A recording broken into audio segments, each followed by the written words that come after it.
नमस्कार दोस्तों।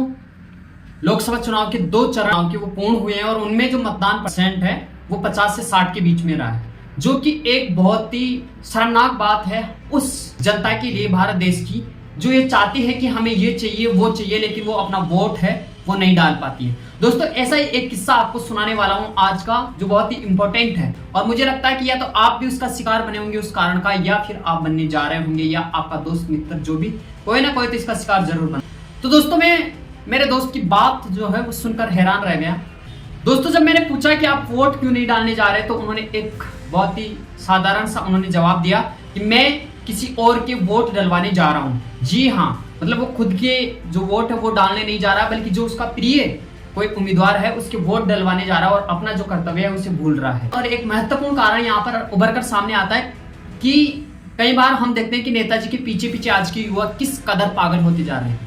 वो एकदम उनको गुरु, उनको सब कुछ वही माने रखते हैं और उनके पीछे पीछे घूमते फिरते हैं और अपना जो काम है, अपना जो कर्तव्य है उसे भूल जाते हैं। ऐसा ही यहाँ पर देखने को मिलता है कि जो यूथ है वो अपना वोट डालता नहीं है और अपना जो का पसंदीदा उम्मीदवार है वहां पर वो जाता है कहीं दूर, और इस प्रकार वहां पर अपने आप को झोंक देते हैं। दोस्तों कई बार ऐसे कारण भी आते हैं कि यदि आपका कोई जमीनी मामला है या फिर आपने कोई ऐसा अपराध किया हो जिसके कारण आपको वो जो आपका नेताजी है वो आपको वहां पे बचाया हो, तो आप कई बार उसके बचाव के कारण भी आप उनका शिकार बन जाते हो।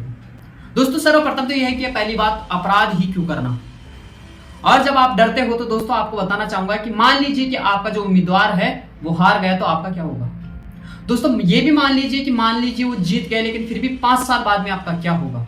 एक बात हमेशा ध्यान रखिए कि आपका जो क्षेत्र का उम्मीदवार है वही आपका काम करवा सकता है, न बल्कि कोई और। दोस्तों इलेक्शन कमीशन हर संभव प्रयास करता है, चाहे आप दिव्यांग हो, किसी भी प्रकार के हो, पूरा प्रयास कर रहा है।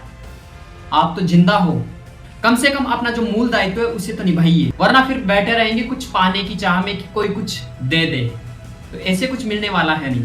दोस्तों एक सिंपल सी बात आपसे करना चाहूंगा कि मान लीजिए 50 से 60% वोटिंग की जा रही है, तो आप एक बार सोच के देखिए कि देश के अंदर कितनी जनसंख्या है और उसका मात्र 50% यदि वोट करेगा और उसमें से मेजोरिटी मतलब 50% के लगभग हो सकता है, तो मान के चलिए कि देश की 25% जनसंख्या जो पॉपुलेशन है उसके अकॉर्डिंग सरकार चल रही है। तो आप ही सोचिए कि मात्र 25% लोग सरकार चलाएंगे, मतलब उनके जो उम्मीदवार हैं वो चलाएंगे।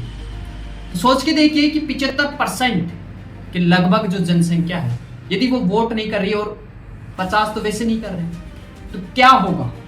और फिर आप चाहते हैं कि हमें नौकरी चाहिए, कपड़ा चाहिए, घर चाहिए, मकान चाहिए, सड़कें चाहिए। तो दोस्तों यदि आप अपना वोट है उसका इस्तेमाल करेंगे तभी आपको ये सब कुछ मिल सकता है, आपके जो अधिकार है वो आपको मिल सकते हैं, वरना दोस्तों फिर रोते रह जाओगे। तो रोने से अच्छा है एक बार खड़ा हो जाएं और अपना जो मूल कर्तव्य है उसे निभाइए। दोस्तों वोट अपना है तो ये अपनी पहचान है, और ये जो पहचान है इसे अपने को मिटाना नहीं है। चाहे कितना भी काम हो, कल यदि वोटिंग है तो आज ही आप उस काम को छोड़िए और निकल जाइए अपने वोट देने, क्योंकि यदि आपने वोट नहीं दिया तो मान के चलिए आपके कई अधिकारों का हनन आप खुद कर बैठते हैं। अपनी पहचान मिटने ना दें। जय हिंद।